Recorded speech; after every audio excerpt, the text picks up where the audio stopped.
Welcome to ECN Trade Daily Video. Before we begin, it should be noted that any advice is of a general nature only and that your personal circumstances have not been taken into consideration. Hello everyone, my name is Rob Clayton and thank you for joining me. Well, as you can see, the Australian dollar is somewhat subdued to kick off the new month. After strong 2 days of advancement, the market is now looking for direction. The reason why I say that is the MACD is still uncertain and also the RSI is losing momentum and therefore could see a move back to the downside. I feel these recent gains have not been the strongest like previously seen and therefore could see a return back towards 71.5 or lower towards the region of 70.85 and reassess from there.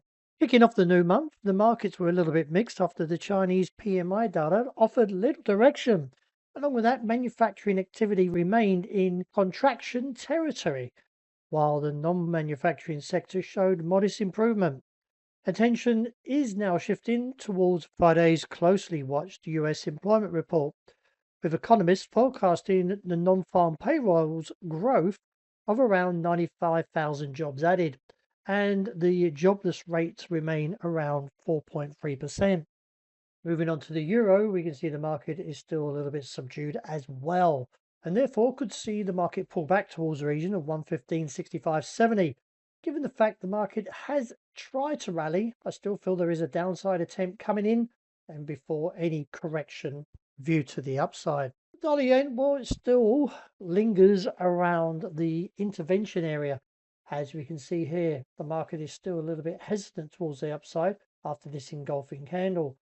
Overall, though, we've got divergence here coming in as the market tries to push higher, and any fresh gains likely to be capped around 159.65 to around 160. For myself, I wouldn't be long at these levels because the fact is, if one of these candles comes through, it's a complete wipeout for the bulls and therefore could again trigger a bull trap.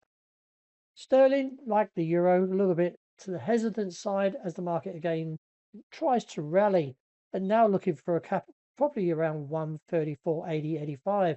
But overall, though, the market could still test the downside. I'd like to see this MACD improve like we've got back here in January to support any advancement to at least those highs around 136, which isn't likely to come through.